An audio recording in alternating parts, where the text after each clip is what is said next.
Hi guys, and welcome back to my channel. First of all, I just wanted to say thank you for all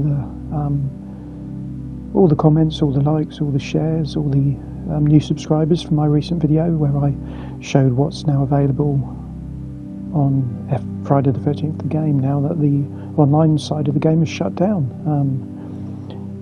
I just went through all the offline modes you can play, showed a bit of gameplay, and yeah, it was nice to see so many comments about what the game meant to people and how upset they are about it closing down, which is understandable because there's no other game really quite like it.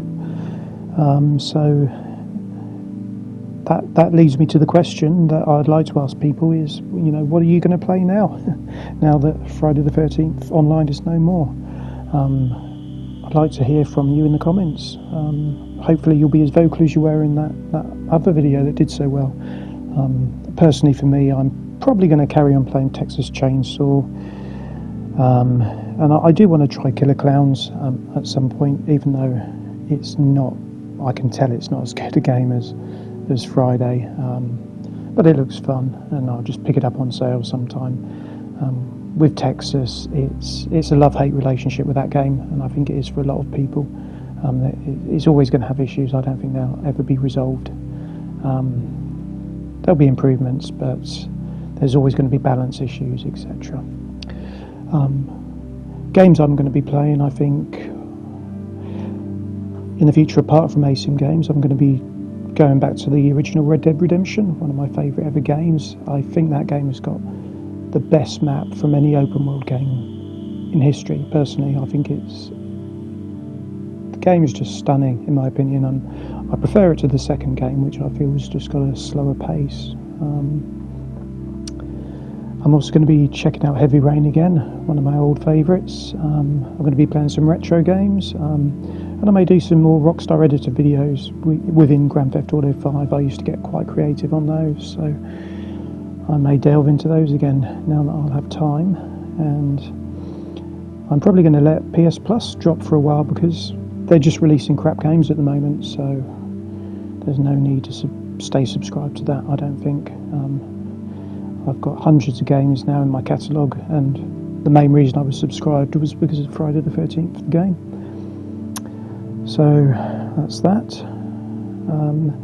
So yeah, let me know what you're going to play in the comments. I'd love to hear.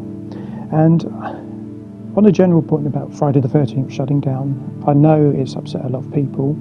I know people on Xbox, some people can't play it, so I would still recommend you contact the developers about that. Contact Gun and tell them that it's not online anymore, but you should still be able to access your offline components, and I think they have a legal responsibility to make sure you can still play it in some form, so they should be helping you out even if it takes them a while to get back to you. And I'd also say you've shown in the comments here that you have a voice as a community. I would say, as cringe as it may sound, if you really want to see a game like this again, put your thoughts down and write your thoughts down.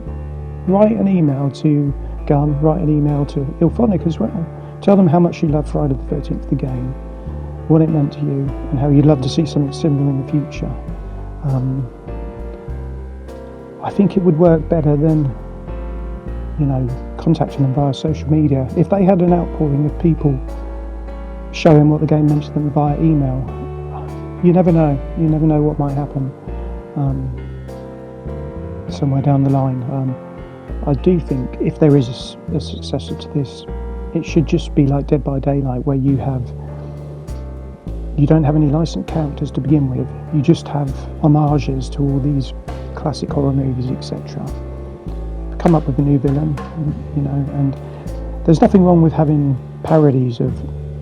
You can get away with parodies of characters or scenarios that already exist. I mean, look what Rockstar have done with Grand Theft Auto Online. They've pretty much got the DeLorean in there. They've got the Batmobile. All these references without actually having to pay anyone for them, because they call them by different names and get away with making them homages. So yeah, that's the route I would take with a successor to this game anyway. So anyway, I'm just rambling now, so I just think let IllFonic even though they parted ways in the game. They were both involved in this game, and just let them know what it meant to you and how you'd love to see something similar again. Anyway, that's it from me. Thank you for watching, and I'll see you in the next video.